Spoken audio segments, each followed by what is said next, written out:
mes kalbėsime šiandien apie dirbtinį intelektą ir įrankių taikymą būtent versle. Tai trumpai, kas yra Efekto grupė, kas esam mes, aš. Esam mokymų įmonė, dirbam su mokymais, švietimu, daugiausia minkštaisiais įgūdžiais, kas liečia kūrybiškumą, inovacijas, problemų sprendimą, komandos formavimą, galbūt viešą kalbėjimą ir kažkas, kas susijęs su tuo. Apart to dar užsimam ES projektais, kas liečia irgi profesinių įgūdžių ugdymą, daugiausia suaugusiems, kartais jaunimui. Ir siunčiam dalyvaujam dalyvius į galbūt užsienio kažkokius tai mokymus arba vedam realių laikų vietoj čia Kaune arba kažkur kitose miestuose. Tai šis renginys yra pasiekmė to, kad esam vieno projekto kaip ir tarpininkai. Tai papasakosiu seminaro gale, kas ir bus iki galo. Pasidalinsiu programą apie verslo mentorystę, kam bus aktualu ir įdomu. Tai šiandien apie dirbtinį intelektą, mano kaip ir asmeninį hobį ir aistrą. Trumpai, kas aš esu. Pradžioje esu savamokslis, daug ką mokausi ir pristatau jums šiandien yra aplamai. Esu pats išbandęs ant savęs, savo komandos, klientų ir studentų, taip kad viskas išbandyti nėra kažkas teorijos ir burtų. Taip pat dalyvauju įvairiuose mokymuose, pats dėstau irgi. Kas liečia mano patirtį, tai irgi esu NLP treneris, sertifikuotas, yra daug kas nesertifikuoti. Tai va, NLP tai yra kažkas artimo coachingui, tik tais tiek, kad NLP manyčiau yra efektyvesnis, mes nereikalaujam N susitikimų. Poros pilnai užtenka išspręsti asmeniniams problemams arba pagerinti savo asmeninį efektyvumą. Dėstau Vilniaus kolegijoje inovacijas, dirbtinį intelektą, esu vadovas Efekto grupės ir socialinio efekto asociacijos. Asociacija, kam aktualu, turi vaikų, jaunimą, mes irgi dalyvaujam įvairiuose projektuose, daugiausia kurie yra apie jaunimo mainus, tai irgi siunčiam jaunimą į užsienį, pasimokyti, atverti savo požiūrį, susirasti naujų draugų ir patirčių. Mano asmeninės kryptis, kuo domiuosi, tai yra saviugda, neuromokslas, ilgaamžiškumas ir technologijos, kas liečia blockchainą, Web3, nors kartos internetą, kuris ateina, ir žinoma, dirbtinis intelektas. Kam artimos šios temos arba nori padiskutuoti, pakalbėti, galite mane drąsiai rašyti per LinkedIn. Taip, šiandienos formatas. Stengsiuosi tilpti į 1 valandą, nors nepažadu. Stengsiuosi atsakyti į jūsų klausimus pabaigoje arba eigoje, jeigu kažkas dega. Pradžiai bus įžanga apie tai, kokie yra įrankiai ir pasirinksiu vieną scenarijų, hipotetinį scenarijų kaip pavyzdį, tiesiog vesti jūs per įrankius, kas ką daro, per tą scenarijų. Jeigu ten, pavyzdžiui, bus kažkoks tai pasiūlymas, pakeitimas, aš irgi norėsiu iš jūsų išgirsti tam tikrą grįžtamąjį ryšį ir pabaigoje, prieš klausimus atsakymus, pasidalinsiu mentorystės programa, kuri mus šiandien ir surinko. Taip, tai tada pradžioj sužinoti šiek tiek apie jūs. Parašykite į chatą, į susirašinimo tą langelį, kokiose situacijose norite naudoti dirbtinį intelektą, kas jums yra aktualu. Profesinės darbos sritis, verslo pradžia, eiga, asmeniniams poreikiams, ten galbūt kažką rasti informaciją, kurti įvairaus profilio turinį, spręsti problemas, dokumentus ir taip toliau. Tai porą minučių tam. Ir galbūt stenkitės būti tikslesni, pavyzdžiui, jeigu tai yra rinkodara, tai kam konkrečiai, pavyzdžiui, reklamų teksto aprašymai, ne? Jeigu ten, pavyzdžiui, yra administravimas, tada kokiam būtent operacijom reikia jums dirbtinio intelekto, kas yra aktualu. Tai va, tai aš esu priešingai negu dauguma, nesu ChatGPT fanas, nors nuo jo pradėjau ir tapau fanas. Tiesiog kūrybiškumui ir lankstumui labai padeda tai, kad tu neini su banda, su visais. Tiesiog įsitikinimas yra, kad yra geresni įrankiai. Ir mano kaip esminis principas, kaip aš naudoju dirbtinį intelektą, ypač kuomet tai kalba apie teksto kūrimą, kažkokių tai klausimų atsakymą. Mano taisyklė yra, kad vieną užklausą arba vienu metu dirbti su keliais įrankiais. Nes nepaisant to, kad dauguma įrankių naudoja tos pačius dirbtinio intelekto modelius, atsakymai, kaip jie yra apmokyti, yra skirtingi. Ir tas būtent atsakymas, tas rezultatas yra mums kaip vartotojams svarbiausias. Tai dėl to kartais skirtingi įrankiai nustebina savo atsakymais ir kartais aš žinau, ko man reikia, ir tiesiog einu link to, ko man reikia. Ir jeigu yra kažkas, ko nesitikėjau ir man tai tinka, tada tai irgi naudoju. Bet esmė yra, kad aš leidžiu savo eksperimentuoti, žiūrėti, kokie yra kiti įrankiai be ChatGPT, kurį jau taip visi naudoja. Tai ko gero gali būti, kad visus šiandien esančius tiesiog perėsiu trumpai per jų funkcionalumą.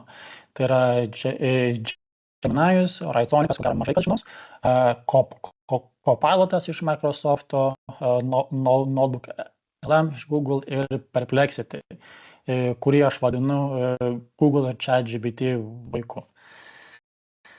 Taip, tada peržiūrėm trumpai, kas jums yra aktualu,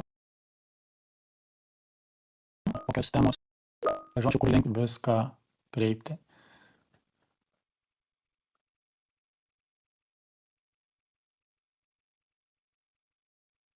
Prezentacijų ruošimas, labai teisingai aktualu, fotografija, muzikos kūryba, dokumentų tvarkymas, verslo kūrimas daugiausia marketingas, įstatymo apdorojimas, taikymas buhalterijai, proceso optimizavimas, forex prekyba, prezentacijos, fotografavimai, analitikai, grožio sritis, reklamos kūrimas. NT vystymas. Labai gerai. Tai plius minus esmė aiškiai. Ačiū, kad pasidalinot. Šitai galbūt.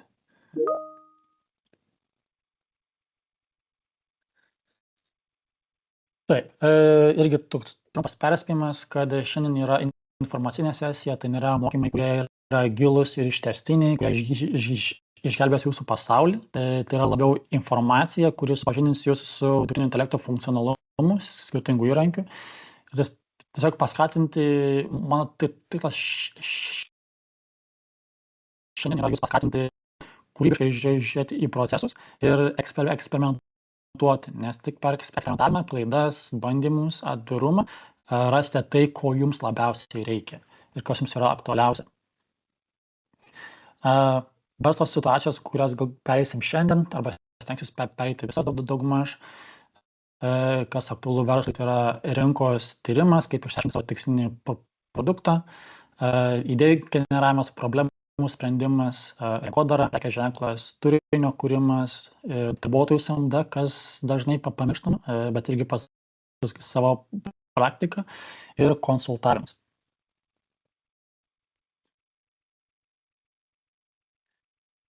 Taip, tai pradžioj, prieš išmokstant skristi, išmokime vaikščioti, nors dauguma mūsų galbūt ir naudoja dirbtinį intelektą, yra pagrindiniai principai, kaip kurti užklausas, kurios veikia, kurios duoda atsakymą, kurio jums reikia.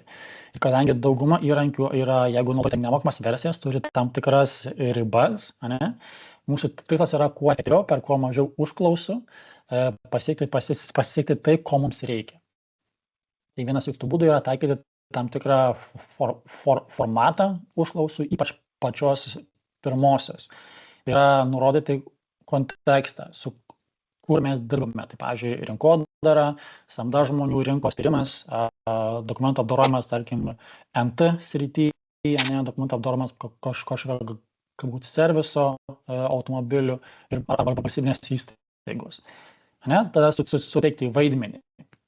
Su vaidmens suteikimu galite sakyti, kad esu apskaitos specialistas, svetainės kūrėjas, reklamos kažkoks agentas, arba chatbotas yra agentas, ir su tam tikra patirtim, tarkim, su patirtim socialiniuose tinkluose, tarkim, 10 metų, su specializacija, reelsų, tų trumpų filmukų reklamavime.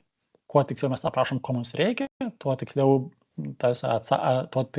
tiksliau dirbtinis intelektas žino, ką pateikti.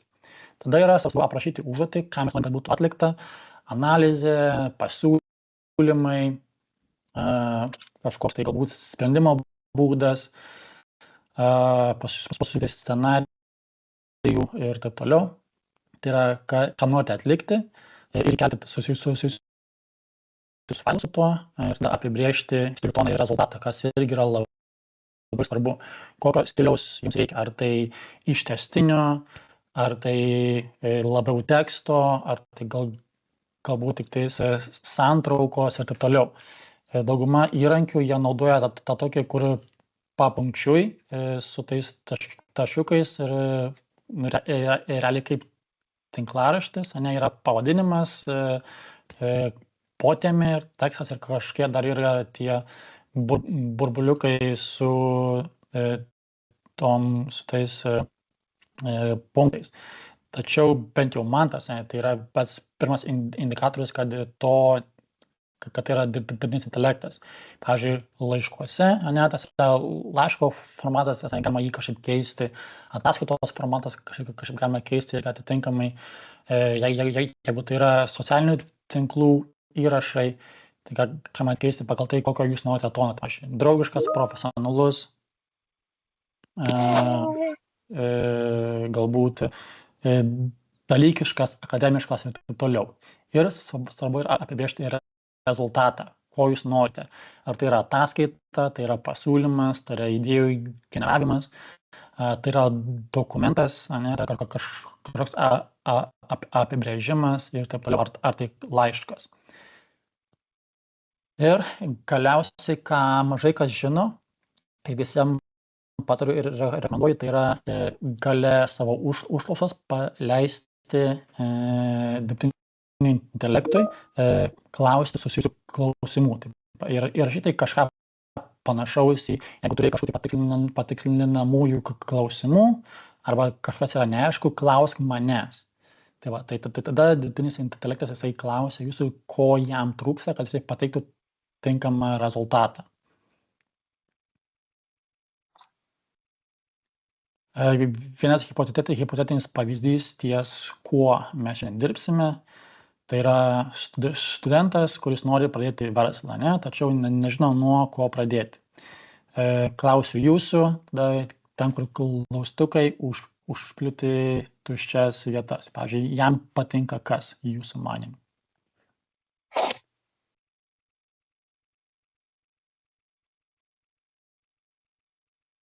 Tegul būna, jam patinka psichologija. Jam patinka psichologija. Kas dar?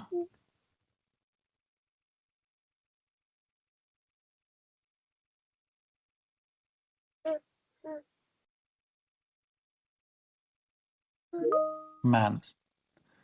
Gerai. Turim menas. Technikos naujovėmis. Gerai, kas ten su vaikeliu, galbūt irgi mikrofoną išsijungti?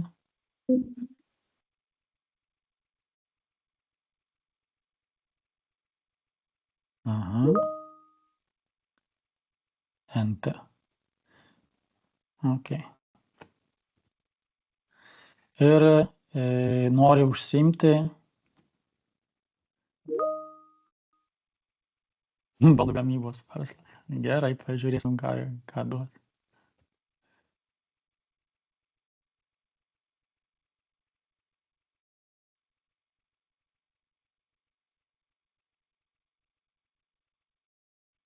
Tai va, jis visiškai neturi verslo patirties, tačiau turi laiko ir, kiek būdami pradinį kapitalą verslo pradžiai.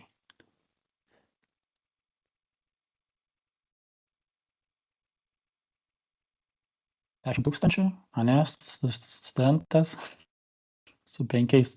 Manau, gal su 5 realiausi.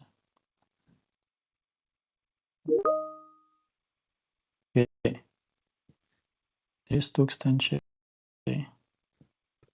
5 tūkstančių eurų. Sunku per pirmą investiciją. Ir tada nuo ko jam pradėti.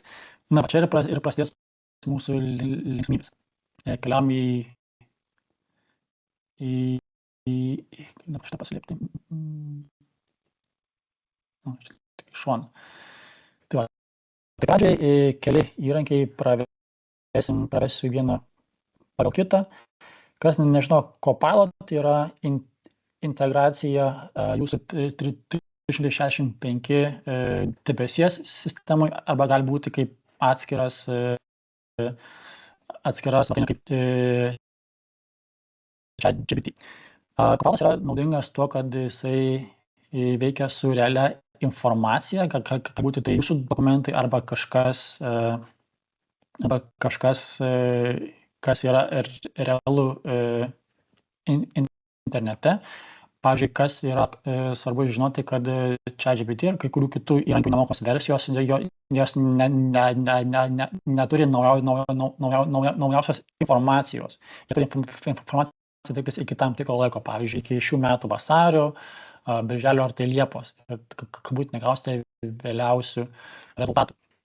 Tai Copilot yra tam tikri agentai, kurie veikia su tam tikrom sritim, jų šiandien nenagrinėsim, bet ką noriu paliesti, tai yra kurti paskyrą, tą komandą.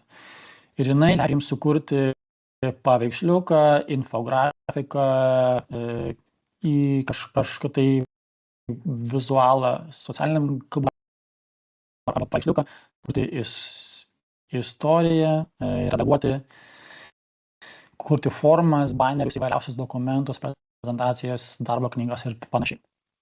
Tiesiog trumpai aš išbandęs jį, palyginęs jį su Canva ir su kitais įrankiais, manau, kad irgi gan efektyvus ir normaliai dirba. Tai galėsim pabandyti, kai mums reikės rinkodaros, kas yra aktualu, pavyzdžiui, kviečiant asmeninį prekės ženklą. Mane visą laiką traukia, kaip žmonės LinkedIn susikūrė savo ten įvairius infografikus. Tai būtent manau, kad naudodami Copilotą, nes jisai gan gerą informaciją, jisai gan gerai sustrateguoja, ko reikia. Pavyzdžiui, čia mano anksčiau generuoti keli variantai.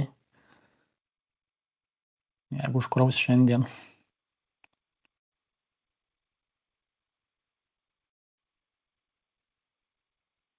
Ne, bet kaip tik prieš seminarą, irgi parašiau sukurti mano įmonės, pristatymą su pasisekimais ir SWOT analizė. Tai va, tokį minimalų net su logo sukūrė, kas realiai netikslu, bet logo visai geras. Va, tai leidžia pasirinkti tam tikras spalvas ir taip toliau. Tai tiek trumpai apie Copilotą, apie jo dar grįšim. Toliau yra Writesonicas, kurį, manau, mažai kas žino. Writesonicas yra irgi dirbtinio intelekto kelių variklių junginys ir jisai daugiausiai yra naudojamas galbūt svetainių kūrėjų ir marketingistų, nes platforma specializuojasi daugiausia SEO optimizavimui, svetainėms ir straipsniams.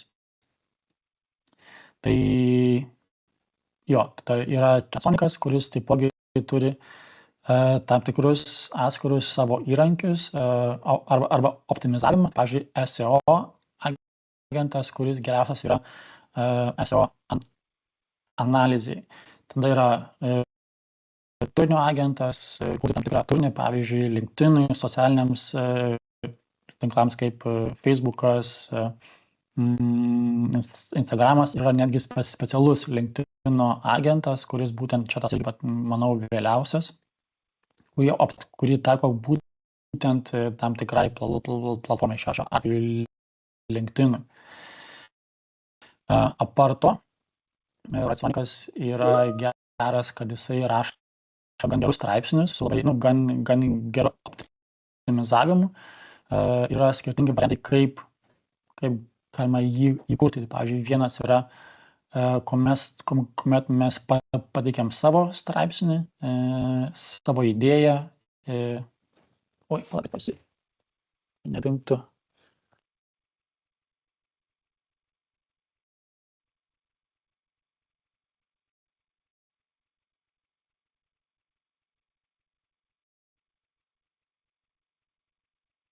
Taip, tai jisai, ketvirtas tas rašytojas, jisai dirba su GPT informacija internete. Tiesiog, pavyzdžiui, jeigu nėra absoliučiai idėjos, ką rašyti, jisai gali tą atlikti. Penktas rašytojas naudoja realią informaciją, kurią jūs įkeliate. Pavyzdžiui, jūsų konkurentų straipsniai, kurie jums patinka ir yra naudingi, tada jisai remiantis tais straipsniais sukuria straipsnį arba kažką tai įrašą jums. Ir tada yra tas šeštas rašytojas, tobuliausias dabartinis jau, kuris rašo net iki 5000 žodžių, yra skirtingi stiliai, generuoja klausimus, atsakymus, plus tyrimas ir taip toliau. Tai galėsim pasibandyti su juo šiek tiek irgi pažaisti. Toliau yra Gemini. Gemini tradiciškai yra, galima įkelti failus, galima daryti gilesnę paiešką, kurti paveiksliukus ir orientuotą mokymąsi. Orientuotas mokymasis irgi visai šviežia informacija, tai galėsim pereiti, netgi galbūt ir dabar. Pavyzdžiui, jeigu aš įkeliu jam tą informaciją, žiūrim, ką tada jisai atsakys.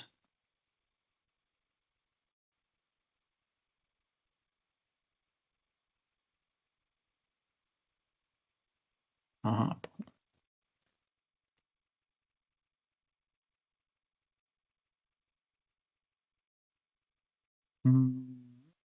Matomai nebendraus manim lietuviškai.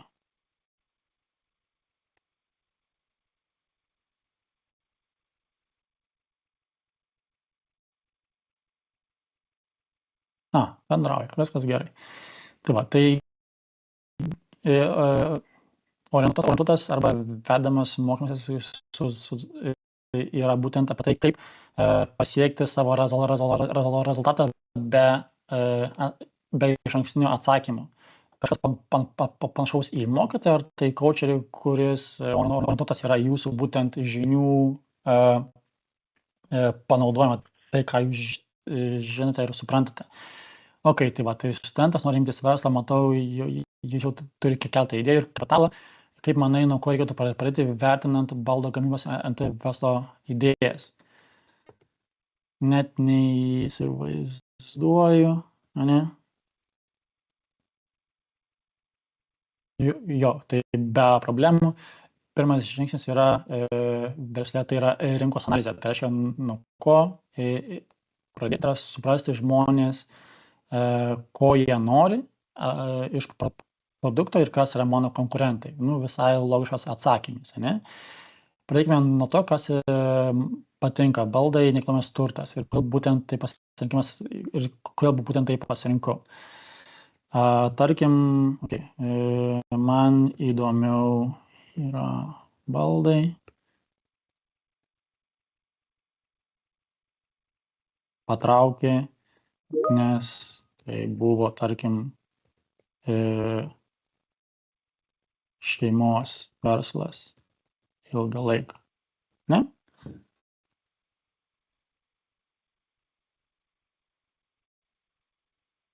Fantastika, labai gerai. Kadangi baldai yra pasirinktas variantas, siūlyčiau pirmiausia atlikti mini analizę šio verslo idėjai.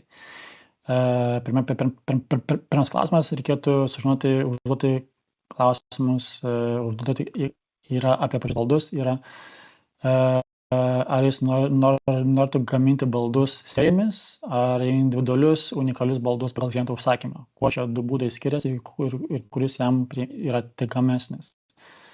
Tai jisai realiai veda mane link idėjos išsigryninimo. Parašyk užklausą dirbtiniam intelektui atsakyti šią problemą.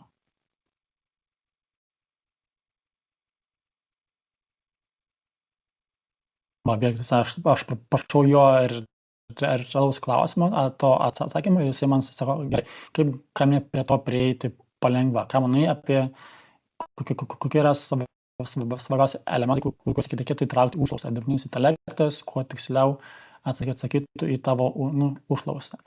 Tai kaip veda dirbtinis intelektas link to, kaip išsigrynti savo idėją. Vienas variantas. Tada einam į kitą ir atsidarau čia irgi kelis langus. Kitas yra Perplexity. Kas nežino Perplexity, tai jisai duoda naujausių duomenų informaciją, kaip Google, bet jisai ją duoda su realiom citatom, nuorodom ir šiek tiek su gilesniu paaiškinimu. Bet paaiškinimas nėra toks gilus, kaip pavyzdžiui, ChatGPT, ten, kur rašo galbūt 10, 20, 30 pastraipų. Tai turim Perplexity, keliam į jį savo situaciją, tada turim Gemini, keliam į jį savo situaciją, galbūt paveiksliuką, tekstą, ne? Ir pasirinkam gilios analizės įrankį ir tada lygiai taip pat darom su Write-Sonicu.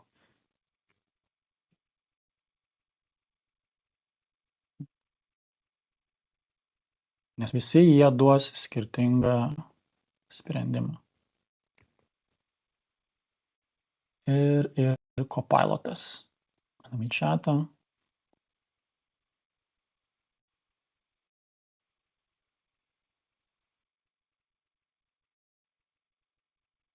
Ir tą paskutinę dalį galim ištrinti. Taip, pradame realiai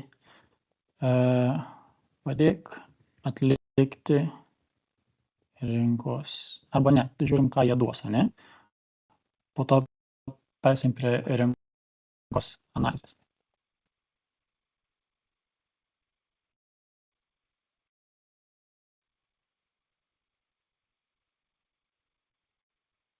Keliaujam, vienas krauna, kitas. Dar kas yra įdomu apie Write-Sonicą, tai yra šita funkcija, Improve Prompt. Jisai pats pagerina užklausą pagal tai, koks yra jo modelis. Tai toksai gan sukčiavimas, ko man reikia. Tai, pavyzdžiui, aš jeigu neturiu užklausą ir noriu, kad ją pagerintų,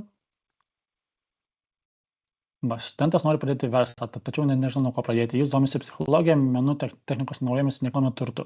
Studentas svarsto galimybę užsiimti baldų gamybos verslu arba investuoti į nekilnojamą turtą.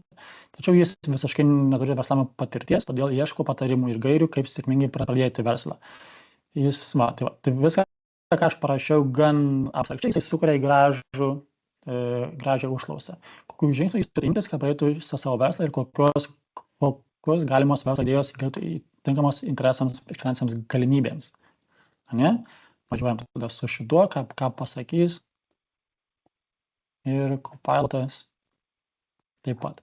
Tai, pavyzdžiui, kai mano strategija, aš įkeliu savo užklausą į Write-Sonicą, šiuo atveju čia yra ChatSonicas, pagerinu tą užklausą ir dar keliu ją į kitus įrankius. Dabar pamanysim paprasčiau.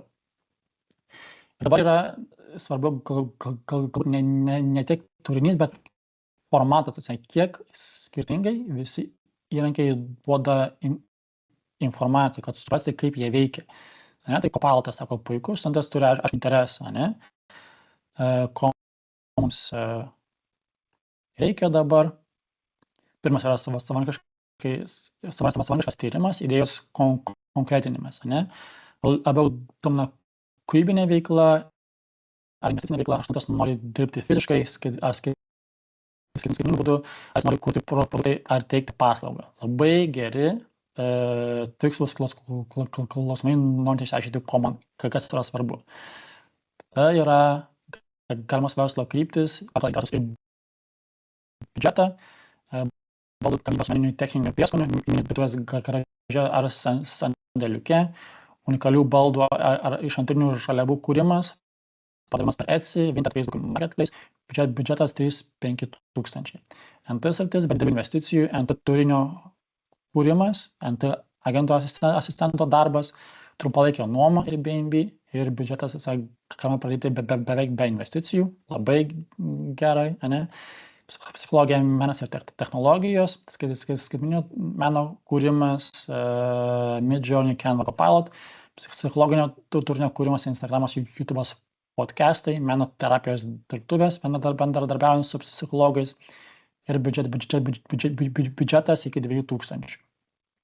Pirmieji žingsniai – pasirinkti kryptį, sukurti mini verslo planą, ištestuoti idėją, ieškoti mentoriaus, naudoti AI įrankius.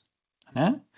Ir klausia, ko norėtum toliau. Ne? Tai verslo idėjų palyginimo lentelė, mini verslo šabloną, tyrimo su prekės ženklo įkūrimiu. Tada pradėkim galbūt nuo rinkos tyrimo.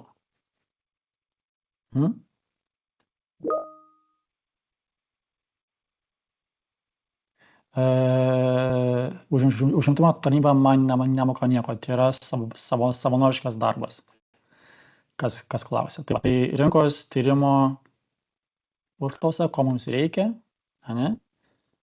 Toliau yra verslo pradžios gidas studentui, pirmieji žingsniai pradedant verslą, savęs pažinimas, įsivertinkite savo stiprybės, išanalizuokite savo interesus, atlikite rinkos tyrimą. Antras yra verslo planas sukūrimas, vėlgi yra tie punktai, papunkčiui paaiškina, kaip ką daryti. Verslo plano kūrimas, teisiniai aspektai, verslo forma, individuali veikla, su pažyma, licenzijos, išaiškina, kokių leidimų reikia jūsų veiklai, mokesčiai. Labai geri punktai, kuriuos verta atkreipti dėmesį. Toliau yra pradinio kapitalo panaudojimas, įranga, medžiagos, marketingas, darbo erdvė, mentorystė ir tinklaveika. Visi mini, kad reikia mentorystės ir tam tikrų ryšių. Tada yra verslo idėjos pagal interesus, baldų gamyba, biudžetas, nekilnojamas turtas biudžetas, meno technologijų sritis irgi taip pat turim sprendimus. Ką mums siūlo, Čimnajus dar šiek tiek pagalvos.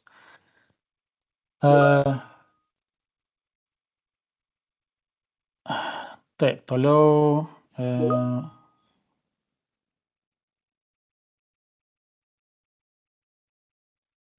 keliaujam prie verslo idėjos planavimas per Perplexity, ką jis siūlo, tai pradėti nuo idėjos.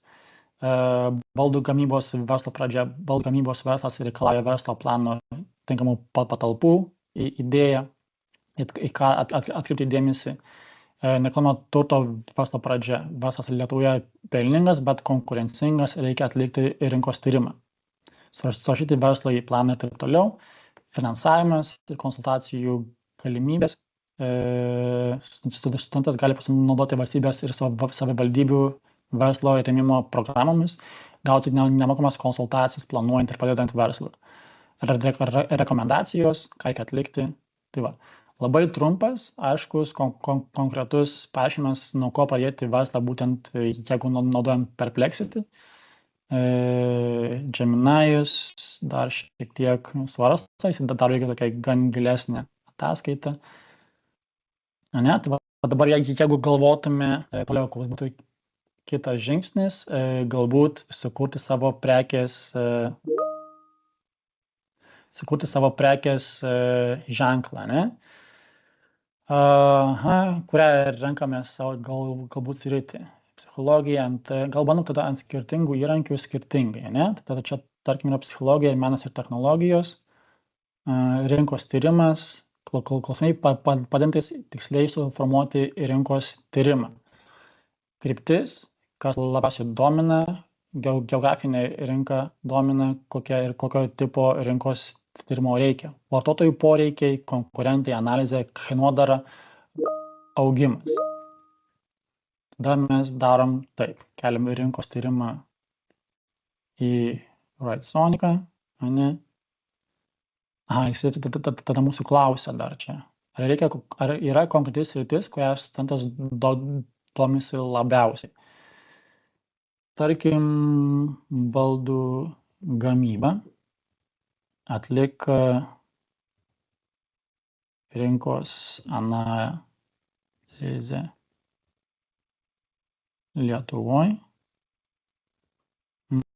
Tarkim, užsakomųjų baldų gaminamų, tarkim, tik iš uosio. Jo, galim patvarkyti. Jo, manau, pradžiai užtenka, pageram šitą užklausą, galbūt kažką papildomą parašys. Ypač orientuotis į užsakomųjų baldų gamybą, kurie būtų gaminami tik iš uosio medienos, prašome atvertinti šios aspektus. Konkurencija, potencialus klientas, kainų diapazoną, tendencijos, vartotojų pageidavimus. Naudinga sužinoti, kokios yra galimos rinkodaros strategijos, sėkmingai įsitvirtinti šioje nišoje. Aš parašiau tik tais rinkos tyrimą, jis man parašė visą gražų užklausą, kurią aš galiu toliau kelti į kitus įrankius. Ar galvoja, ko Gemini's kažkodėl tai. Taip, keliam į Perplexity. Ir dar, pavyzdžiui, kam įdomu yra Grok. Grok yra per Twitterį, tai jo irgi aš turiu nemokamą versiją, tai tarkim, per berods leidžia 4 užklausas per 2 valandas nemokamai. Vakarais, man atrodo, leidžia po 4 valandų. Tai galiu įkelti savo užklausą, žiūrėti, ką jisai man duos.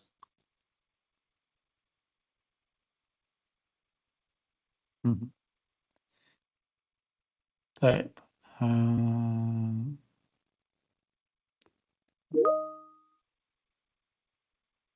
Keliam toliau, galbūt pažiūrim, ką mes čia darom.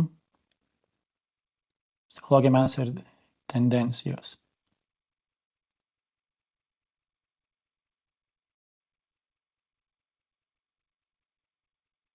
Mano terapijos dirbtuvės. Okay.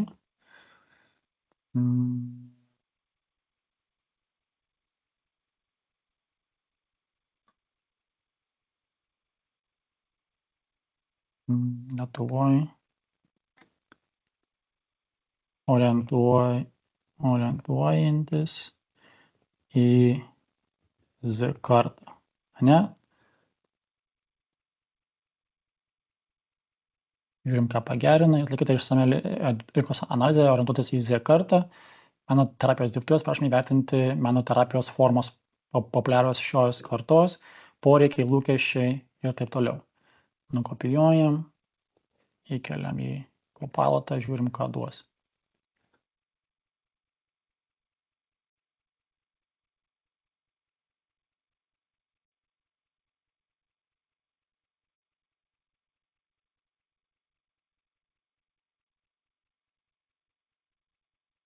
NT sritis,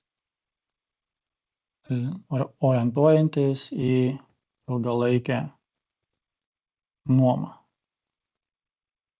Vat visi 3 įrankiai dirbs su skirtingom temom.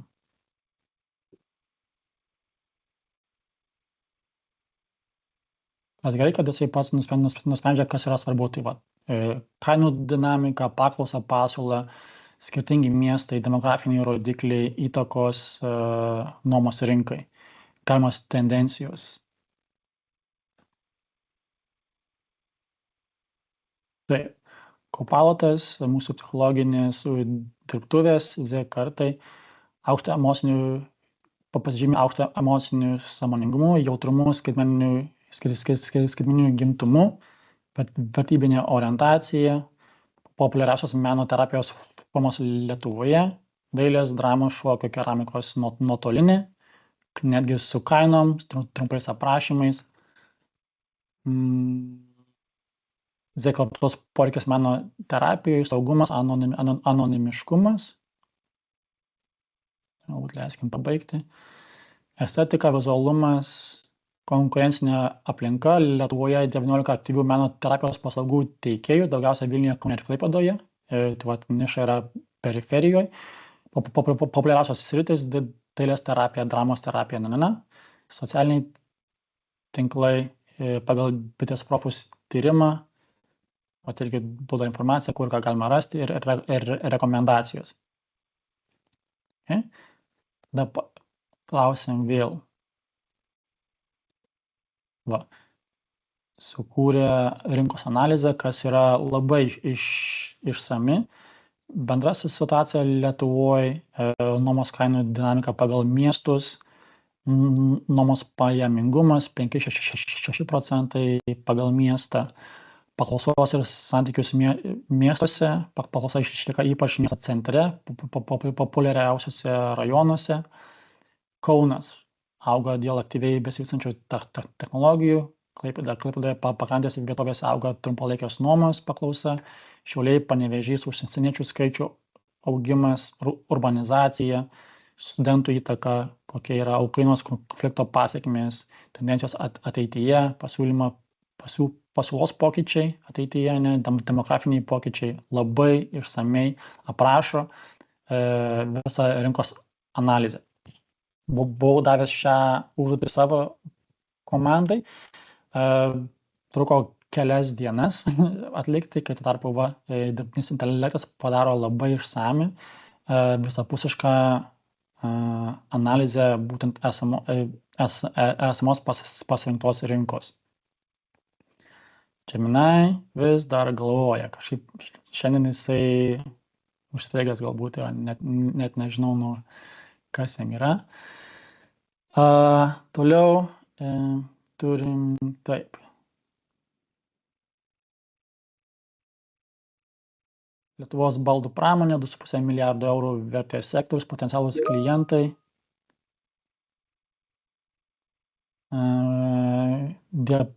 Potencialūs klientai yra aukštą kokybę vertinantis, natūralumą vertinantis žmonės, įmonės, barai, kavinės, kainų diapazonas nuo 300 eurų už metrą, vidutiniškai 100-500 eurų už detalę. Tendencijos, rinkodaros strategijos sėkmingam įsitvirtinimui, internetinė rinkodara, bendradarbiavimas, dalyvavimas parodose. Trumpas, aiškus atsakymas, kas truktų galbūt daugiau ChatGPT arba persirabūtų su Google. Tai va. ChatSonic, Operatsonic yra labai geras įrankis ir Gemini'us, man, bent jau iš mano patirties, yra labai geri įrankiai atlikti rinkos analizę ir tokiam galbūt idėjų generavimui, kuomet reikia iš gilaus, išsamaus tyrimo ir visapusiškumo. Toliau, pavyzdžiui, kas irgi yra galbūt įdomu, sukuriant savo prekės ženklą, tai yra jūsų prekės ženklo tonas. Jį kurti galima dviem būdais. Vienas yra pasiūlyti esamą turinį galbūt iš konkurentų arba iš puslapių, kurie jums patinka, arba tiesiog kurti savo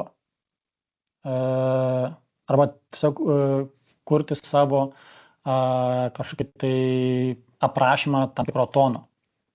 Tai vienas iš variantų, pavyzdžiui, yra nueiti į LinkedIną, ir rasti kokį nors puslapį, kas susijęs su jūsų sritim. Tai tarkim, psichologijai.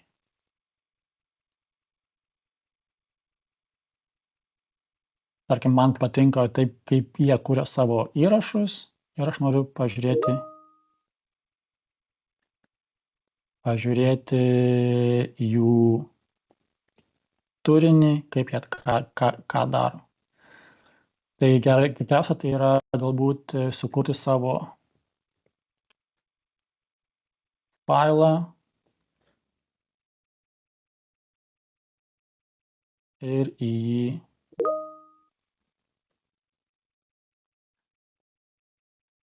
kelti turinį. Tiesiog rankiniu būdu nukopijuojant į informaciją.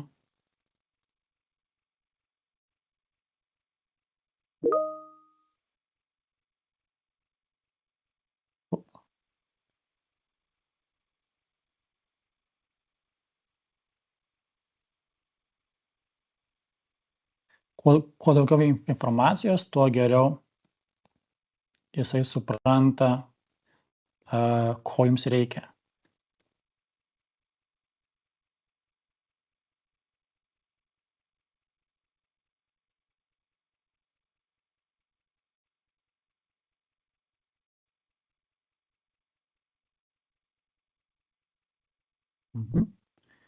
Išsaugojam.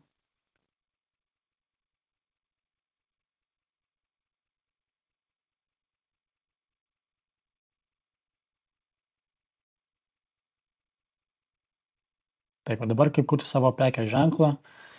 Pirmas variantas, padėk sukurti įtaigų, draugišką,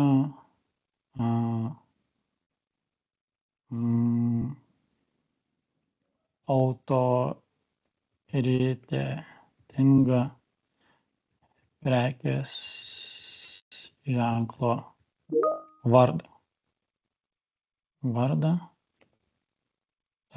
Prekės ženklo balsą. Pateik pavyzdžių ir aprašymą. Tą galima nukopijuoti, įkelti į Writesoniką, pagerinti, kopijuoti atgal į Copilotą, įkelti. Taip pat čia.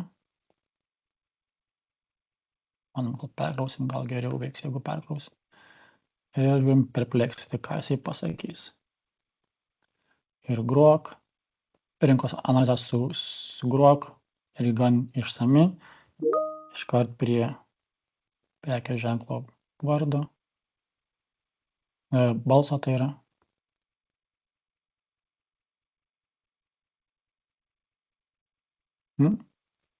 Tonas šiltas, padrasinis, profesionalus. Žodynas, taikymas skirtingose platformose. Naudok tu formą, vizualiai stiprus šūkis, reklama ir taip toliau. Gerai. Sukurk, dabar kurti pagal mūsų turinį, sukurk balsą pagal pateiktą pavyzdį. Ir galim įkelti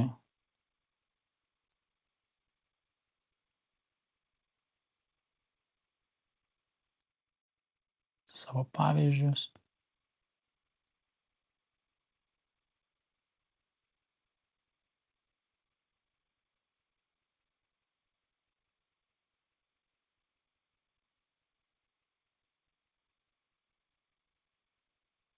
Vis dar galvoju. Tai Gemini sugalvojo išsamiai didelę informaciją. Galbūt pereinam iš karto prie užklausos.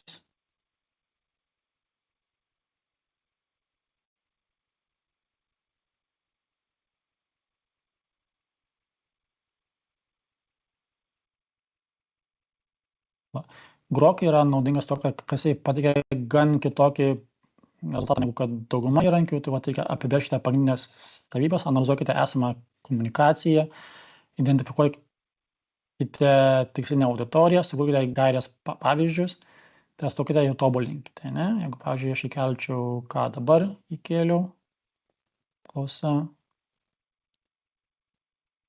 ir sukurk prekės ženklo balsą pagal šį pavyzdį.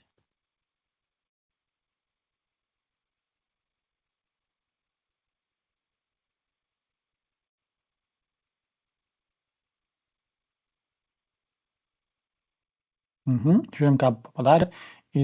Įtaigus, draugiškas, autoritetingas tonas. Tad tarkime skirtingose platformose, gal kartojasi, nežinau, ne.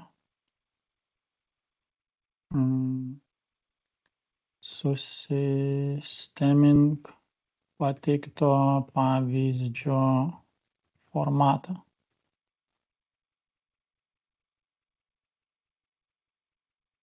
Formatas yra reikalingas tam, kad, pavyzdžiui, naudojant kitus įrankius būtų galima labai lengvai, greitai papasakoti įrankiui, kokios stiliaus jums reikia. Pavyzdžiui, naudojant kelis iš karto. Tai vat psichologija LT naudoja autentišką, emocinį, bendruomenišką, mokslinės pagrįstumo stiliaus. Tonas šiltas, drąsintis, empatiškas, stilius paprastas, žodynas ar raktažodžiai ir taip toliau. Bendruomenės kūrimas, Facebook grupės, Discord kanalai ir taip toliau.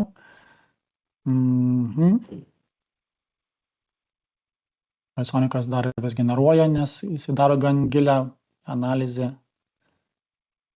Toliau, ką čia mums dar pasakė Geminajus.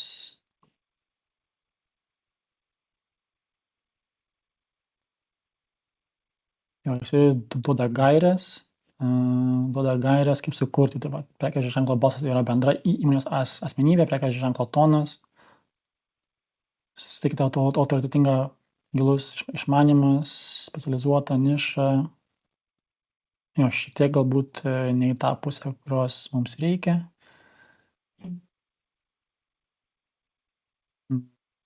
Tarnavimas ir taip toliau. Gerai, kadangi daug laiko eina į šoną, visom tom analizėm dar pasidalinsiu vieną strategiją, kaip kurti darbo skelbimus ir aprašymus. Tai vienas iš jų yra knyga, kuri vadinasi Words That Change Minds. Ši knyga orientuojasi būtent į žodyną, kad naudojant tam tikrus žodžius ar raktažodžius pritraukiami tam tikro profilio žmonės. Ir aš išbandęs per savo praktiką supratau, kad pateikiami visiškai kitokie, geresni, efektyvesni tiek darbo aprašymai, skelbimai ir tekstai straipsniams, kuomet įtraukiamas šis kontekstas. Pavyzdžiui, sukurk socialinių tinklų specialisto darbo skelbimą, įtraukiant knygos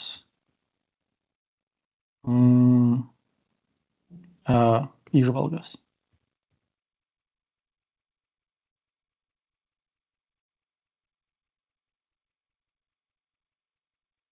Pažiūrime, ar jis pagerinti.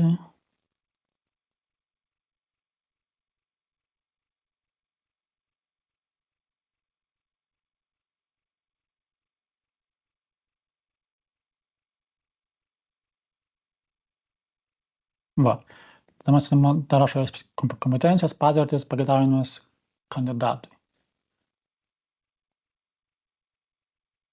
Galbūt naujas čatas.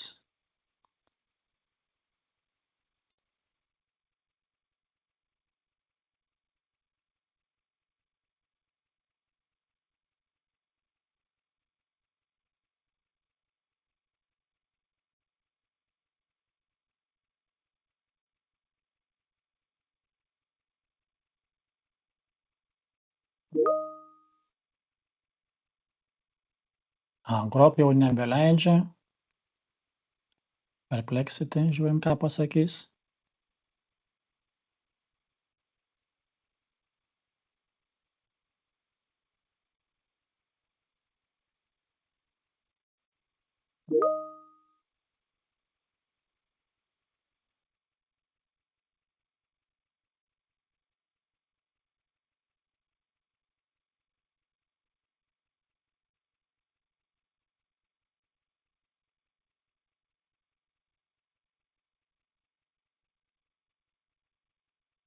Va ir sukūrė darbo skelbimą pagal tai, ko aš prašiau. Ir taipogi, jeigu yra jūsų tam tikras verslo galbūt balsas, ane, galima irgi taikyti pagal tai, koks jisai yra. Pavyzdžiui, čia taiko, kas motyvuoja mūsų auditoriją, pasitinkamą toną žodyną, atsakomybės kurti, įgyvendinti socialinių tinklų strategijas, segmentuoti, kurti turinį, skirtingų mąstymo filtrus ir taip toliau. Ko ieškome, strateginis mąstymas, kūrybiškas rašymas, duomenų analizė ir taip toliau. Ką mums duoda Perplexity apie darbą, šioje pozicijoje tu būsi atsakingas, ne. Dabar ir tiesiog jūsų pačių eksperimentavimui dėl laiko stokos pabandykite parašyti šitą užklausą, kurią dabar įkėliau. Pabandykite parašyti paprastą užklausą, sukurti skelbimą ir sukurti skelbimą su šita užklausa atskirai. Tarkim, orientuotis į žmonės, kuriems aktualu yra galbūt galimybės, augimas ir yra galbūt flegmatiški, tokie maždaug, kaip kontrastų ir pažiūrėti, ant kiek skiriasi skelbimų tie rezultatai. Taip, ir galbūt dar vienas paskutinis akcentas šiandien tai yra nueiti į Notebook LM įrankį apžiūrėti, kol dar turim šiek tiek laiko. Tai imant plačiausią informaciją, galbūt kurią pateikia Wrightsonikas.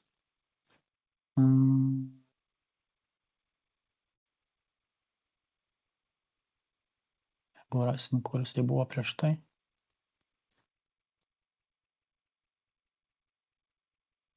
Nope, dingo. Aha, štai. Radom visą informaciją. Ir, pavyzdžiui, noriu aš šią visą kažkur panaudoti, ne? Tai užsižymiu.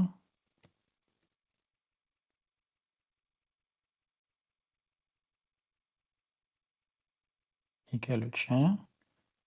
Toliau kitas rezultatas. Nukopijuoju.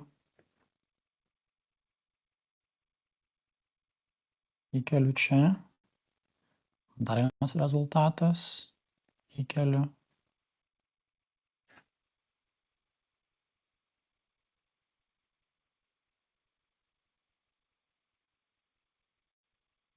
Čia tai, ko man reikia, ar ne.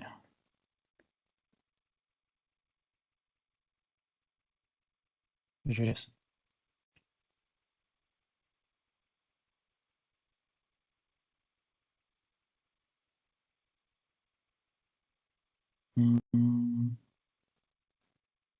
Nedaro kažkodėl tai.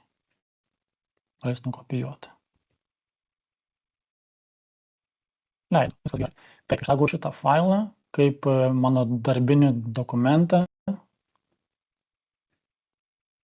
ir su juo toliau eisim į Notebook LM.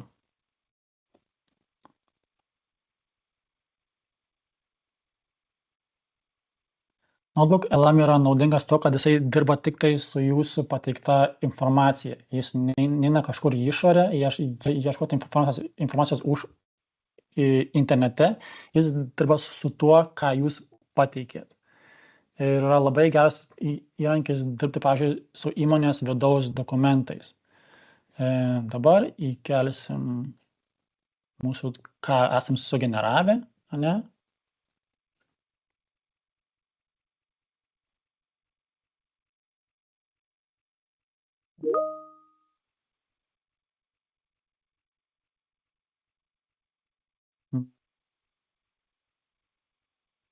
Kodėl neleidžia?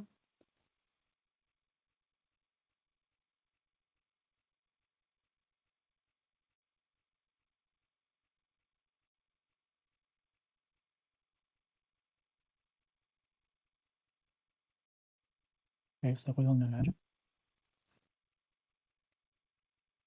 Matomai reikia PDF-o. Tuo akimirką.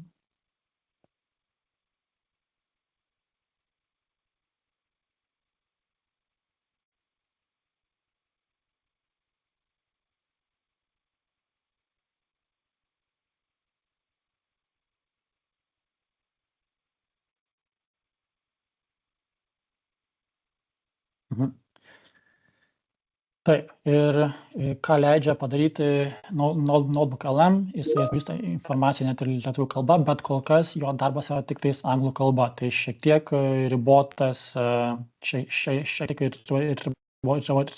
ribotas naudojimas. Pirma funkcija tai yra santraukos dokumentas gali sugeneruoti, tai yra tam tikra santrauka apie tai, kas yra viduje to dokumento, taupo jūsų laiką. Užuot skaičius, analizavus kiekvieną pastraipą ir informaciją, kas yra viduje. Ar tai būtų skaičiai, ar tai būtų tekstas, ar tai būtų dar kažkas. Tai. Antras yra mokomasis gidas. Tai pavyzdžiui, jeigu yra kažkoks kolega, kuriam reikia prisijungti prie jūsų komandos, prie jūsų darbo, jam padeda tas mokomasis gidas suprasti, apie ką yra dokumentas arba visa šita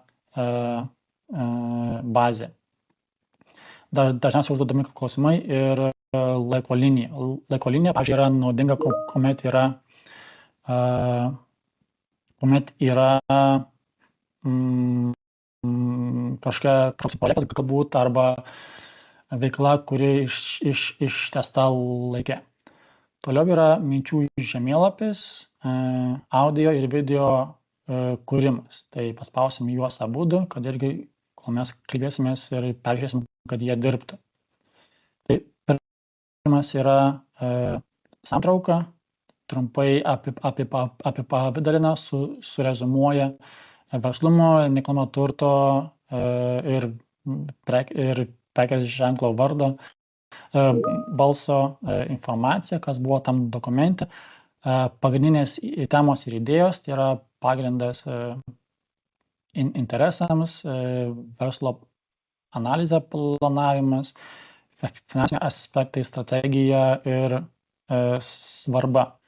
Toliau yra ilgalaikės nuomos analizė, Kaunas, Vilnius, Dėmės ir taip toliau. Viskas, kas buvo mūsų dokumentiniais N puslapių, kaip čia pas mus yra 13 puslapių, susumuoja į trumpesnį dokumentą, kuris leidžia suprasti, kas jame buvo. Toliau yra mokomasis gidas, kad suprasti giliau, kas yra viduje, pavyzdžiui, prijungiant asistentą, naują žmogų ir analizuoja visus pažymėtus čia šone dokumentus, kas yra pažymėta. Ir tos sudaro tam tikrą perėjimą informaciją surezumuotą, kas yra svarbiausia tam dokumente. Pagrindinės temos gan išsamiau ir gale yra tokia mini kaip užduotėlė su klausimais pasitikrinti, kaip išmokama tą informaciją ir atsakymai.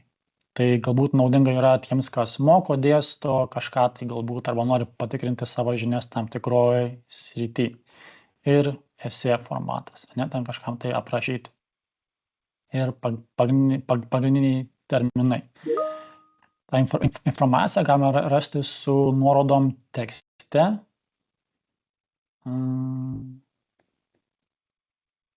Galbūt tiktais ne šitam. Pasitikrinam. Atrodo, kad... nematomai. Dabar neduoda, nes paprastai duoda, galbūt angliškam variante duoda su nuorodom į tekstą. Keista. Taip, toliau yra minčių žemėlapis, kuris irgi rezumuoja, kiek stambiau, apie ką yra tema ir dokumentas. Tai yra pirmieji žingsniai į verslą, verslo sukūrimas ir finansinis planas, tikslinė rinka ir apibrėžta koncepcija ir rizikos vertinimas paspaudžia ją.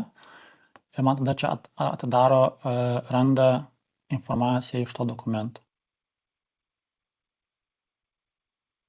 Techniškai turėtų rasti.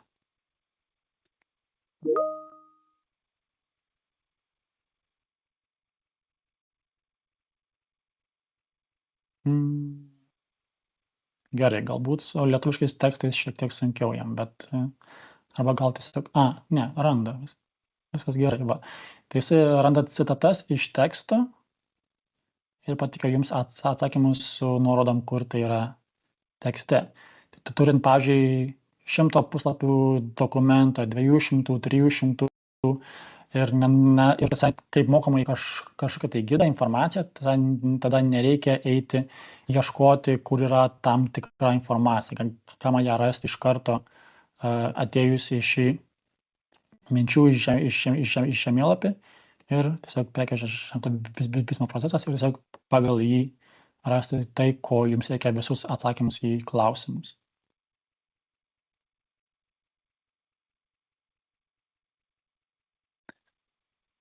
Taip, toliau generuoja mums paskutinius 2 įrankius.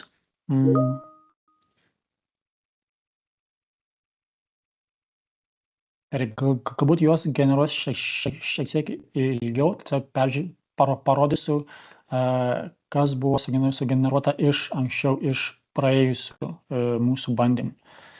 Tai pavyzdžiui, Kauno elektrinių automobilių rinka, ne?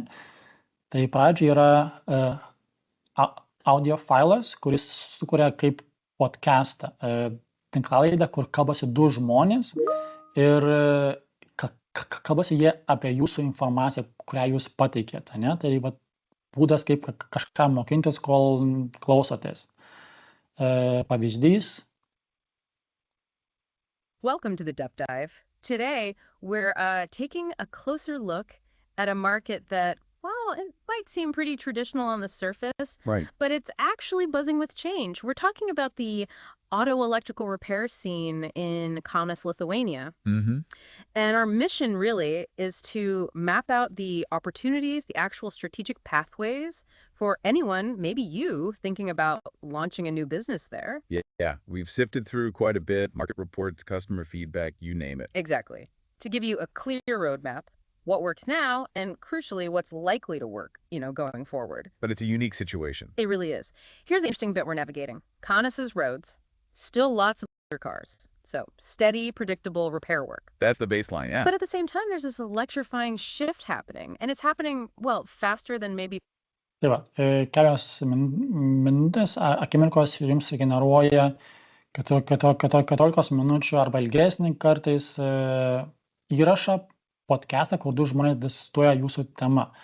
Tai kas tingi galbūt skaityti arba nori sužinoti įdomesnių formatų informaciją, galite pasiųsti savo į telefoną, į kompiuterį ir tiesiog savo turėti.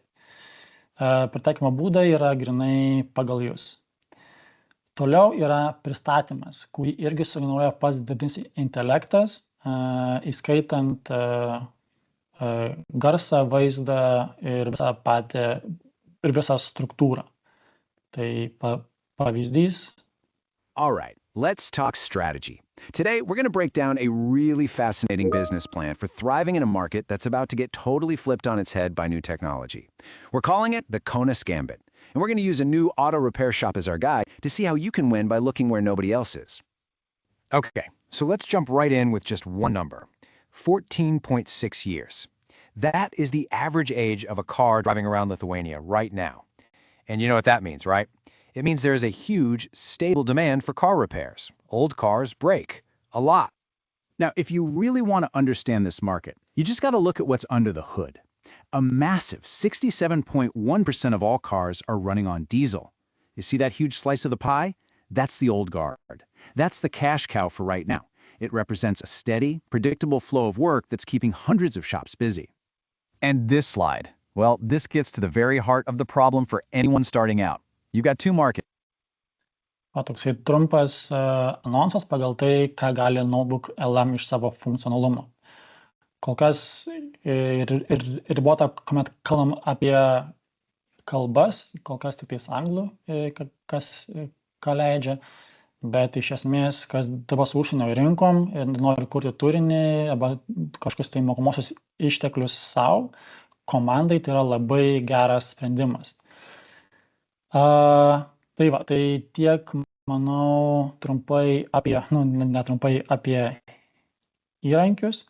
Paskutinis etapas būtų pristatymas verslo mentorystės programos tiem, kas išbuvo iki galo ir kam aktualu yra mentorystė. Tai Europos Sąjunga sukūrė verslo mentorystės programą, kurios siekis yra skatinti verslumą Europos Sąjungos lygiu ir žinių mainus. Ir yra realiai dvi pusės. Tai va, tai verslas skatinimas, inovacijos ir bendradarbiavimas. Yra dvi pusės, yra pradedantieji verslininkai ir yra mentoriai. Ir yra tam tikri kriterijai abiems pusėms. Pradedantieji verslininkai turėtų būti žmonės, kurie tik turi verslo idėją arba nori pradėti savo verslą arba turi verslą iki 3 metų trukmės. Verslo idėjos gali būti absoliučiai visokios, nuo automobilių pataisymo iki, nežinau, santechnikos, iki socialinių tinklų agento, iki NT ir panašiai. Ši programa veikia jau 15 metų ir yra sukurta duomenų bazė mentorių gan plati, išsami ir mentoriai yra užsienį. Tai va, čia yra toksai aspektas, kurį būtina atkreipti dėmesį. Kadangi tai yra kaip ir Erasmus tam tikra programa, tikslas arba vienas iš reikalavimų yra, kad randamas mentorius yra užsienį. Tai va, tai reikalauja tai šiek tiek anglų kalbos žinių, gebėti ją bendrauti. Tačiau jeigu jūsų mentorius bendraujat kita kalba, ten, pavyzdžiui, ispanų, italų, kaip ir jūs, tarkim, jūsų antra kalba, trečia, tada galite irgi jungtis prie programos, tačiau bendravimas per, tarkim, sistemą vis tiek yra anglų kalba. Tai toks tam tikras apribojimas. Kodėl verta turėti mentorių? Nes jisai padeda jums išvengti tam tikrų verslo pradžios klaidų, suprasti naujas rinkas ir tiesiog efektyviau pradėti arba vystyti savo produktus. Ir tuo pačiu gali būti jūsų ilgalaikis partneris arba galbūt padės jums arba jūs tęsti vienas kito produktą. Mentorius tai yra žmogus iš užsienio, Europos Sąjungos šalies, kuris sėkmingai vykdo verslą bent 3 metus ir bendrauja anglų kalba. Toliau formatas, tai nėra praktika, darbas ar savanorystė. Tai yra žinių mainai tarp pradedančiojo ir verslininko ir mentoriaus, kuris jau sėkmingai vysto verslą. Kaip tai yra? Tai yra jūsų asmeninis susitarimas, tai gali būti galbūt savaitiniai susitikimai, stebėjimas, analizė, diskusijos ir panašiai. Reikalavimas yra turėti bent 8 valandas per savaitę kontakto, mainai galimi vietoje ir nuotoliu. Pavyzdžiui, yra reikalavimas, kad vykti į tą šalį, kol bus tie mainai, tačiau jeigu turite šeimą, studijuojate ar dirbate, galima atlikti šią patirtį ir nuotoliniu būdu. Faktas yra, kad tai turi būti naudinga abiems pusėms, ne tik pardančiajam verslininkui, bet ir tam, kuris jį priima. Tai abi pusės renkasi savo, su kuo dirbs. Ir trukmė šios programos, šio mobilumo arba santykio yra nuo 1 mėnesio iki 6. Tai reiškia, kad išvykti į tą šalį, kad galima mažiausiai mėnesį laiko arba ilgiausiai 6 mėnesius. Gera žinia ta, kad ES suteikia finansavimą jūsų pragyvenimui toje šalyje. Yra tam tikros kvotos pagal šalį, kiek yra skiriama, tai yra skirtingai mėnesinė dotacija, kurios pagrindinis tikslas yra sumokėti už jūsų nuomą tuo laikotarpiu. Jeigu, pavyzdžiui, apsistojate ne pagrindiniuose miestuose, pavyzdžiui, kaip Berlynas, Milanas, Barcelona, tų pinigų gali užtekti padengti dalį kelionės ir jūsų galbūt maitinimuisi kitom išlaidom, kol esate toj šaly tuo laiku. Kodėl verta jungtis prie šitos programos, nes tai yra unikali patirtis, surasti įmonių vadovus yra labai sunku, net ir per LinkedIną, kur jie yra prieinami. Ir čia šita programa suteikia unikalią prieigą patirtį, rasti mentorių, kuris yra motyvuotas jums padėti ir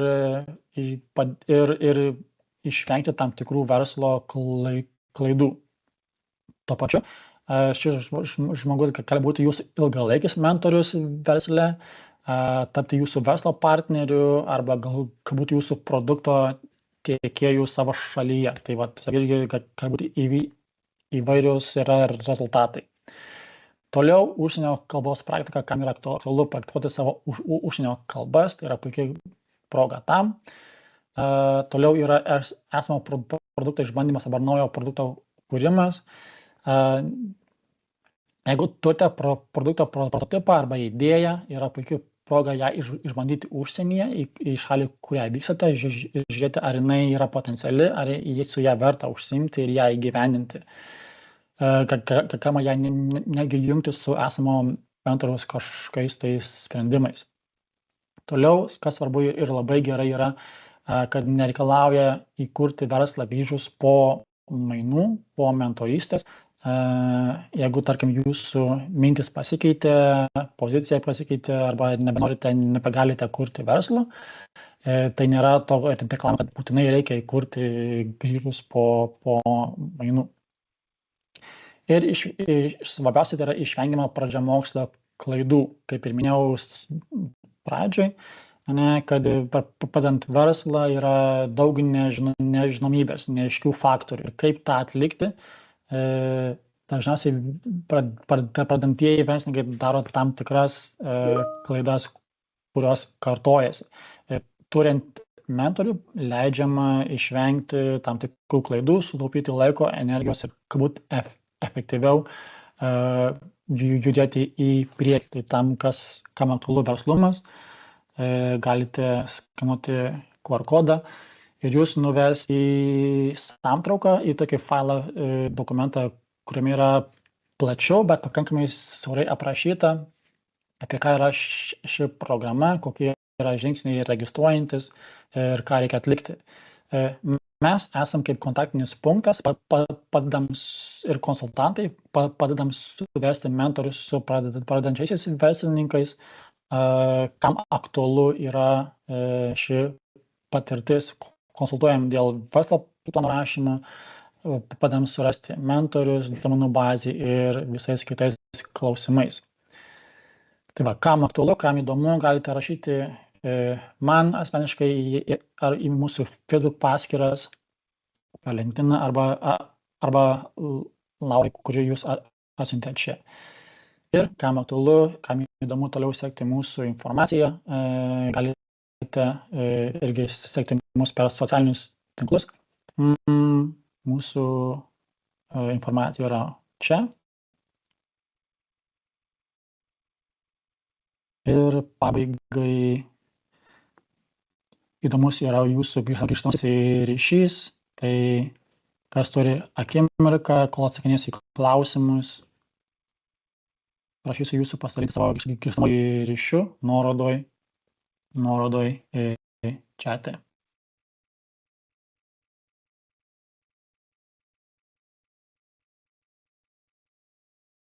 Taip, tai tiek trumpai. Šiandien galim pereiti prie jūsų klausimų, kas jums buvo aktualiausia. Labą dieną. Sveiki. Tai Ačiū visų pirma už jūsų pristatymą, buvo įdomu, daug ko nežinojau iš tiesų, nors šiek tiek naudojusiu tuo pačiu ChatGPT, bet mano klausimas gal būtų, visi tie saitai, kuriuos jūs parodėt, čia yra nemokamos versijos, o kiek kainuotų mokamos versijos, ar čia daug, nes aš susidūriau aš ieškau vis būdų, kaip plėsti savo akiratį, savo sferą, tai dantų technikystę ir ieškau vis naujų mokymų.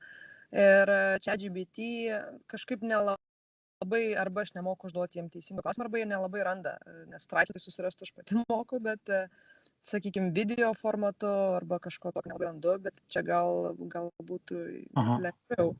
Ar šitie įrankiai padėtų man surasti tas visas naujienas, kurios yra, ar nelabai?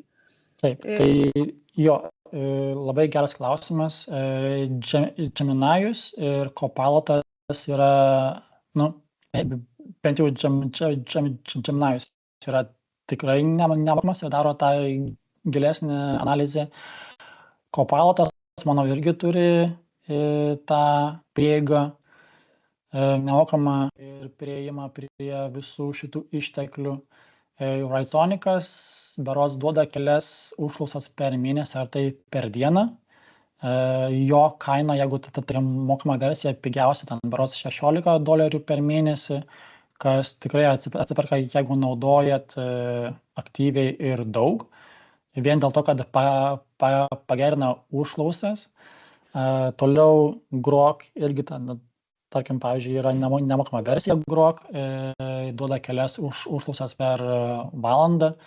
Tai jeigu, pavyzdžiui, nedaug naudojimo, galima pilnai irgi jį taikyti. Kūrybiškas variantas, kaip spręsti šią problemą, tai yra pasiimti nemokamas jų versijas ir kuomet baigėsi vieno įrankio prieiga, tada eiti prie kito. Ir taip realiai kažkaip bandyti tęsti tą užklausą. Ar tai būtų prekės ženklo balsas, ar tai rinkos analizės, ar tai produkto kūrimas ir panašiai. Bet šiaip Geminajus, Copilotas turi būti lengviausiai prieinami. Visi kiti yra su tam tikra minimalia prieiga arba su mokesčiu. Kaina būna iki $20 per mėnesį. O žiūrėkit, dar norėjau paklausti, bet nemokamos versijos, kur sukūrėt ten prezentaciją su balsu ir įgarsinimu, kas man irgi aktualu. Jas atsisiųsti ir naudoti savo, jau turi turėti mokamą versiją, ar tai įeina į nemokamą versiją? Ten ką esu įeina, kad atsisiųsti ir naudoti. Super. O dėl šito paskutinio pasiūlymo, dėl mentorystės, tai čia būtent jums reikėtų parašyti, tai būtų galima ten nusistatyti, ko man reikia. Supratau. Ačiū labai jums. Prašau. Taip, toliau kiti klausimai. Čia labai ilgas mūsų susirašinimas, tai galbūt visų neatsakysiu.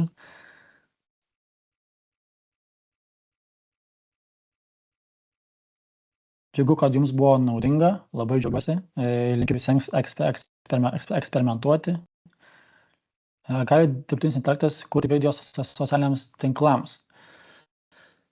Taip, gali kurti video socialiniams tinklams. Aš asmeniškai su tuo labai daug nedirbu. Gali generuoti tam tikrus, ten sako, B-roll įrašus. Ką galbūt geriau daro dirbtinis intelektas, tai apdirba esamą filmuotą medžiagą. Tai tos labai gerai daro. Ir mes naudojam Descript, galiu irgi parašyti į chatą, optimizuoja balsą, tam pavyzdžiui, pagerina balso kokybę iškart po visokius kuriuos matai dabar sakau, ir netgi optimizuoja trumpiems įrašams. Dėl generavimo reiktų pasidomėti, nes mes daugiausia kuriam originalų, tokį organiškesnį turinį.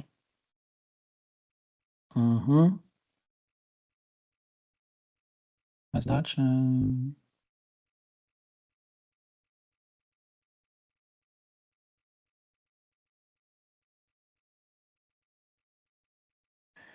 Kuris įrankis tinkamiausias Lietuvos rinkai?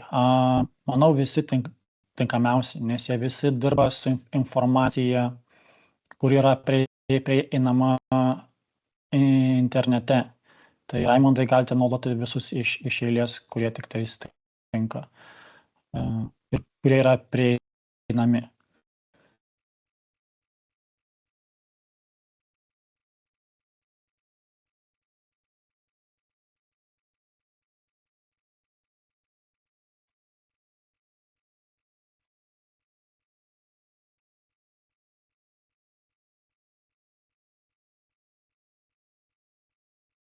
Dirbtinio intelekto naudojimas Volte su užsakymais, nes balti žmonės kartais jau paima. Dirbtinis intelektas versle siūlyčiau automatizaciją. Automatizacijai būtų, irgi parašysiu čia kažkam tai, būtų Zapier optimizavimas per svetainės make.com arba Office 365. Visi šitie įrankiai turi automatizaciją ir integracijas su svetainėm, kad, pavyzdžiui, priimti užsakymus, juos apdoroti, išsiųsti, generuoti turinį, išsiųsti laiškus ir panašiai, ir netgi galbūt daryti apmokėjimus. Ar galima rasti skaidres kažkur, tai, skaidrių daug nebuvo, galiu atsiųsti, bet ten tik 3-4, tai nežinau, ar naudinga. Bet jo, atsiųsiu Laurai irgi, kam įdomu.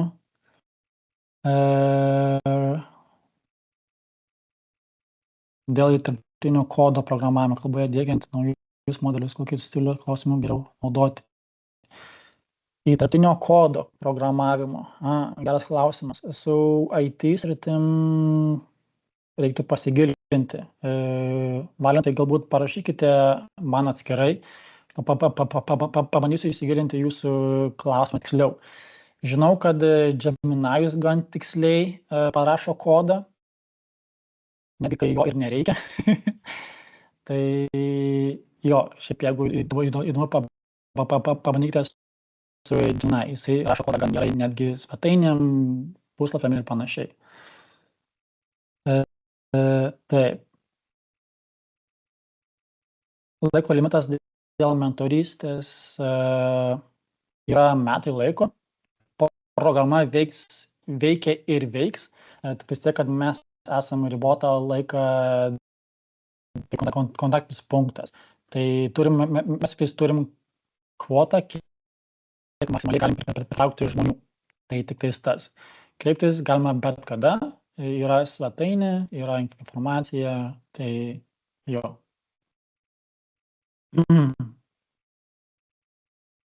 Kaip integruoti dirbtinį įmonės sistemas, gintai atsakymas, parašiau į chatą, kad Zapier, make.com ir Copilotas. Jums jau reikės programuotojo, kuris sujungtų jūsų vidinės įmonės programas, visus įskiepius, appsus į vieną visumą ir tada pagal tai yra kuriama ta automatizacijos architektūra.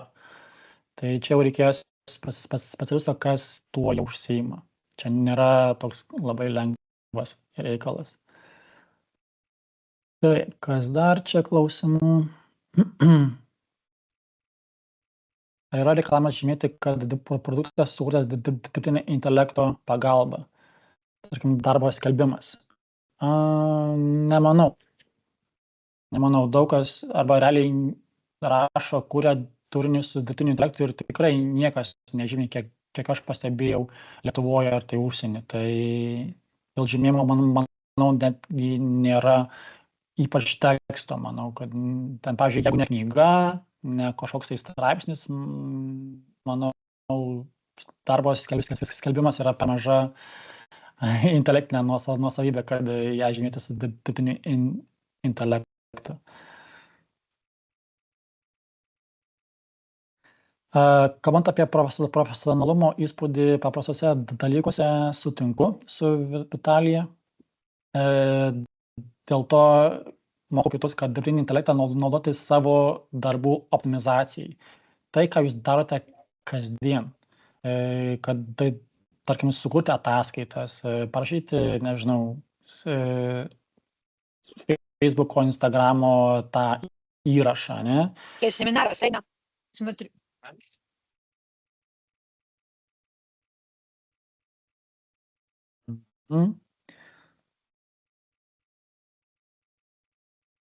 Taip.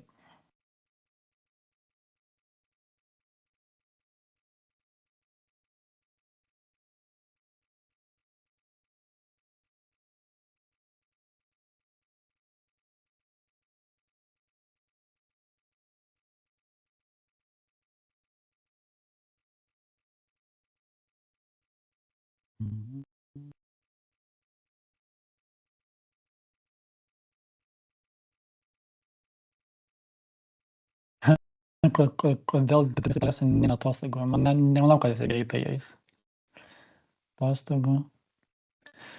Gerai, daugiau mažiau peržiūrėjau jūsų klausimus. Taip, įrašą mes atsiųsime, bus pasidalinsime su užimtumo tarnyba ir internete. Tai kas nespėjo galbūt arba nebuvo visą laiką, tai rasite tikrai prieigą. Jeigu nerasite, tada drąsiai rašykite mums į šitą būtent chatą. Galbūt dar yra kažkokie tai klausimai. Geriau kurti užklausas anglų ar lietuvių kalba. Kiek mano patirtis, Raimundai, yra, kad dirbtinis intelektas vis tiek verčia lietuvių kalbą į anglų. Manau, efektyviau būtų anglų kalbą rašyti, tačiau tai nėra pats didžiausias reikalavimas. Tik dėl to. Gal dar būtų kažkokių tai knygų, kuriomis galima rengtis, pavyzdžiui, kai jūs minėjote Words That Change Minds, tai gal dar yra kažkokių, kur čia tai veikia su užklausomis tikslingiau? Yra, pavyzdžiui, kas liečia pardavimus, ne? Taigi galiu parašyti, čia tai yra Grant Cardone knyga Sell or Be Sold. Šita gera, po to galima imti kaip užklausą, kad, pavyzdžiui, tu esi tam tikras asmuo, pavyzdžiui, tas Alex Hermozi, kuris yra vienas iš geresnių verslininkų pasaulyje, arba tam, pavyzdžiui, koks Richardas Bransonas, Elonas Muskas, pavyzdžiui, kaip tas žmogus atsakytų apie jūsų idėją, kaip jisai bendrautų, arba kaip jisai rašytų tam tikrą straipsnį. Ne? Tai vat irgi galima priskirti tam tikrą vaidmenį, tarkime, realaus žmogaus iš interneto. Ir dirbtinis intelektas randa tą turinį to žmogaus ir pagal tai atsakinėja į jūsų klausimus arba generuoja jums turinį. Dėl knygų, tai kol kas šita buvo efektyviausia, kuomet, pavyzdžiui, kuriam straipsnį, norim pritraukti tam tikrą žmogų. Kalbant apie pardavimus, pavyzdžiui, socialinių tinklų įrašų formatą, yra įvairūs nuo AIDA iki, pavyzdžiui, problema, sprendimas, kvietimas veikti.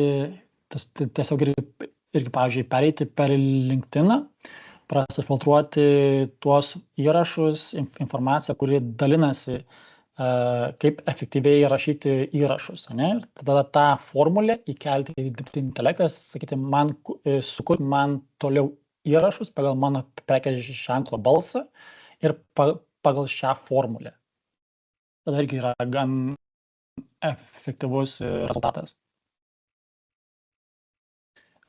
Kalbant apie knygas, galiu pasidalinti, irgi yra Geminijaus viena funkcija, tiem, kas ir buvo kantriausiai ir turi laiko. Kas turit, pavyzdžiui, vaikų, ne? yra Storybook. Ir Gemini's gali sukurti mažą knygelę, istoriją apie, galbūt, pavyzdžiui, čia reikia užmigdyti vaikus ir, tarkim, sukurk istoriją apie vaiką, kuris bijojo drakonų ir tamsos, bet rado savyje drąsos tai perlipti.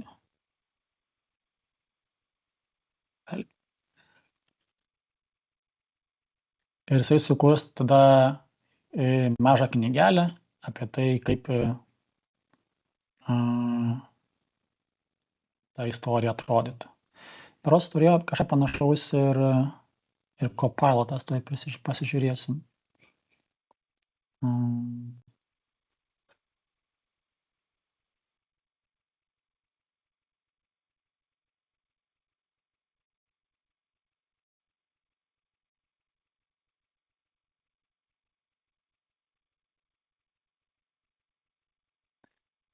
Kažkur turėjo būti. Na, Create a Story berods čia.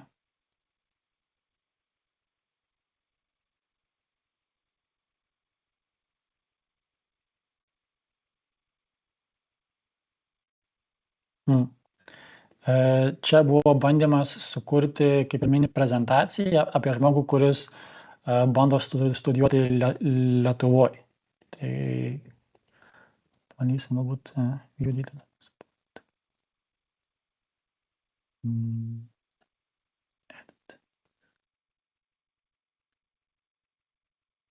Pavyzdžiui, jeigu reikia greitos prezentacijos, labai geras sprendimas, va tik tais 5 skaidrės, tarkim, kokių 2 minučių pristatymas.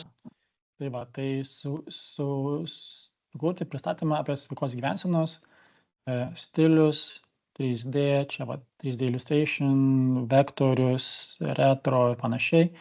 Spalvos galim pasirinkti iš spalvų gamos, dydis, kvadratas, jeigu, pavyzdžiui, socialiniam tinklam, portretas, Instagramo istorijom ir, tarkim, platus yra pristatymams.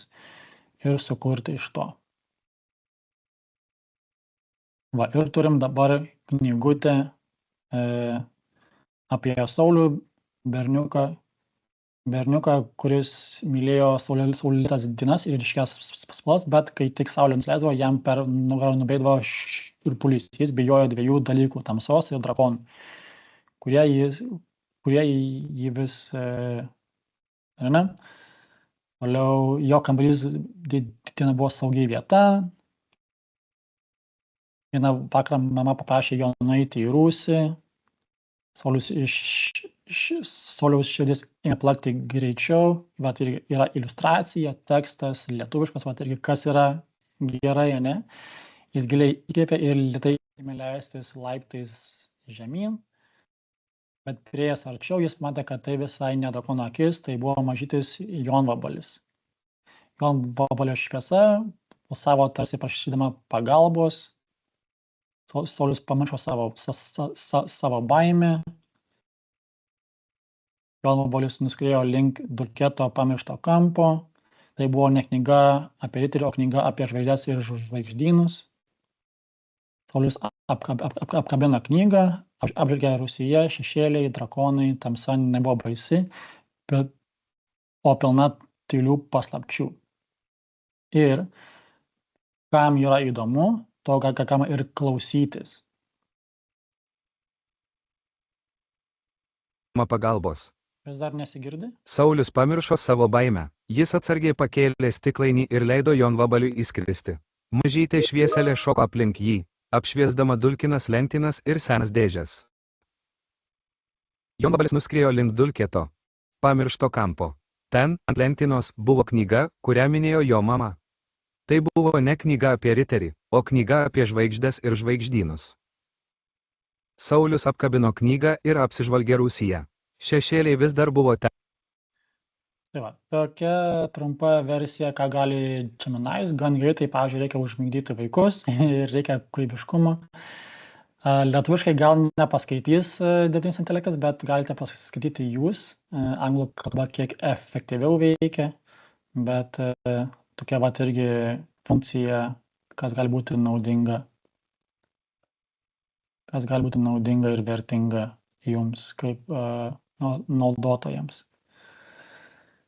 Pirma, sugeneravo mūsų istoriją.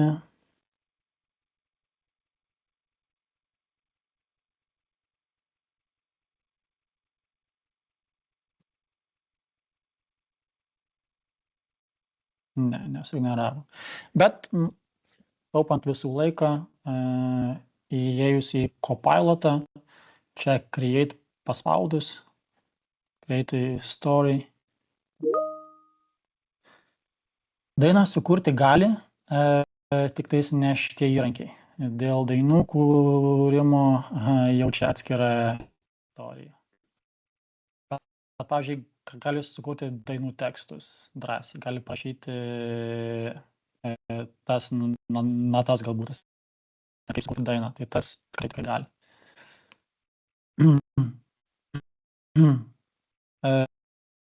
Kiek man pačiam kol liko įsidirbti su įrankiais?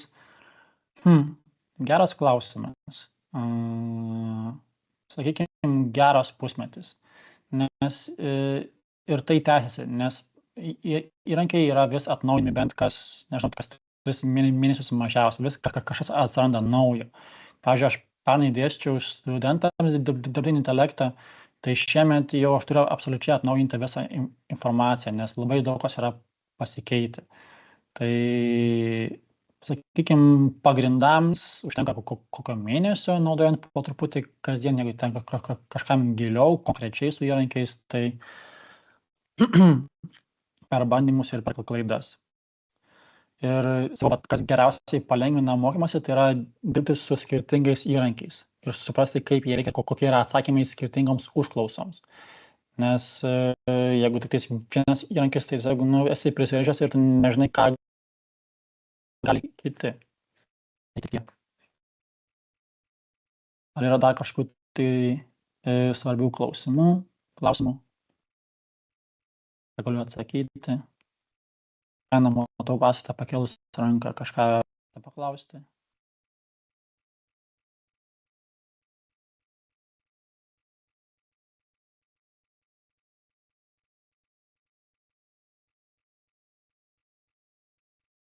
Gerai, tada jeigu tik tai tiek iš visų, ačiū, kad dalyvavote, kad domitės ir tada gražios dienos, iki pasimatymų. Viso ačiū. Viso gero. Viso geriausio. Viso gero. Dėkui, viso geriausio. Prašom, viso geriausio. Šiandien sveiki visi, trečiadienį